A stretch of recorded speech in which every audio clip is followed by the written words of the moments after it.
నైరుతి బంగాళాఖాతంలో కొనసాగుతున్న అల్పపీడన ప్రభావంతో ఆంధ్రప్రదేశ్లో వాతావరణ పరిస్థితులు మరోసారి మారాయి.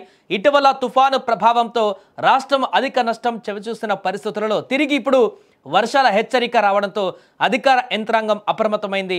వాతావరణ శాఖ ప్రకటన ప్రకారం రాబోయే అటువంటి 24 గంటల నుంచి 36 గంటలలో పలు జిల్లాలలో వర్షాలు పడేటువంటి అవకాశాలు ఎక్కువగా కనిపిస్తున్నాయి. మరోపక్క నైరుతి బంగాళాఖాతంలోని అల్పపీడనం ప్రస్తుతానికి నెమ్మదిగా బలపడుతూ శ్రీలంక తీరానికి సమీపంగా ఉందని రాష్ట్ర విపత్తుల నిర్వహణ సంస్థ తెలిపింది.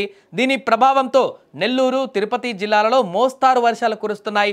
వీటితో పాటుగా గాలుల వేగం గంటకు 35 నుంచి 55 కిలోమీటర్ల వరకు నమోదవుతుందని హెచ్చరించారు. ఈ జిల్లాలలో ఇప్పటికే కురిసిన వర్షాలతో చాలా ప్రాంతాలలో వర్షపు నీరు నిలిచింది. మరోసారి భారీ వర్షాలు పడితే కొన్ని లోతట్టు ప్రాంతాలు ప్రభావితమయ్యేటువంటి అవకాశం ఉందని కూడా అధికారులు సూచించారు. ఇక ప్రకాశం కానీ అనంతపురం, అన్నమయ్య, కడప, శంకరంపేట, శ్రీ సత్యసాయి, చిత్తూరు జిల్లాలలో తేలికపాటి నుంచి మోస్తారు వర్షాలు కురవవచ్చని కూడా అధికారులు చెప్పారు.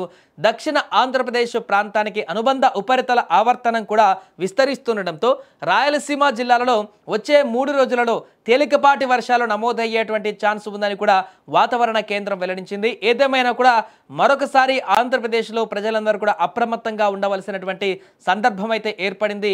వరుసగా వస్తున్నటువంటి ఈ యొక్క వర్షాల ప్రభావం అనేటివి అక్కడ స్థానికంగా రైతులను తీవ్ర ఇబ్బందికరమైనటువంటి పరిస్థితుల్లోకి నెట్టేస్తున్నాయి. ముఖ్యంగా నెల్లూరులో అధిక వర్షపాతం నమోదవుతున్నట్టుగా కనపడుతుంది. ఈ యొక్క నైరుతి ప్రభావంతో ప్రస్తుతం ఏర్పడినటువంటి వర్షభావ పరిస్థితులతోటి నైరుతి నెల్లూరు అదేవిధంగా చిత్తూరు జిల్లాలలో ఎక్కువ తిరుపతి ప్రాంతాలలో కూడా దీని ప్రభావం ఎక్కువగా కనిపించేటువంటి అవకాశం ఉంది. సో ఇప్పుడు మరొకసారి అప్రమత్తంగా ఉండాల్సినటువంటి పరిస్థితి ఏర్పడింది. ముఖ్యంగా రైతులు, ఎందుకంటే చాలా వరకు కూడా పంట చేతికి వచ్చేటువంటి సమయం ఆసన్నమైంది. చాలా ప్రాంతాలలో కూడా పంటలంతా కూడా ఎదుగుదలకు వచ్చినటువంటి పరిస్థితికి ఉంది. కాబట్టి ఒకవేళ ఈదురుగాలులతో భారీ వర్షం పడితే, నార్మల్ వర్షం పడితే ఇబ్బంది ఉండకపోవచ్చు, కానీ భారీ వర్షాలు పడితే ఖచ్చితంగా రైతులు తీవ్రంగా నష్టపోయేటువంటి అవకాశం ఉంటుంది. అలాగే చాలా మార్కెట్ యార్డులకు కూడా పండించినటువంటి పత్తి కానీ ఇతరత్ర పంటలకు సంబంధించినవన్నీ కూడా తీసుకువచ్చినట్టుగా కనపడుతుంది. అక్కడ కూడా జాగ్రత్తలు వహించాల్సిన అవసరం అయితే ఏర్పడింది రైతులందరూ కూడా.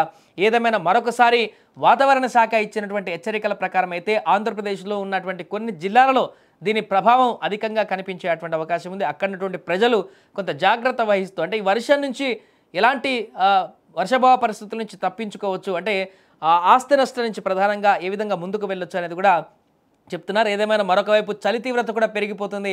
విపరీతంగా చలి కూడా రోజు రోజుకు పెరుగుతుంది. ఈదురు గాలులు కూడా వీస్తున్నాయి, చల్లటి గాలులు. కాబట్టి దానికి తోడు ఈ వర్షం కూడా వస్తే మరింత వాతావరణ పరిస్థితులు, అంటే హెల్త్కి సంబంధించినటువంటి ఇష్యూస్ కూడా వచ్చేటువంటి అవకాశం ఉంటుంది. కాబట్టి కొంత జాగ్రత్త వహించాలి ప్రజలంటూ కూడా నిపుణులు చెప్తున్నారు.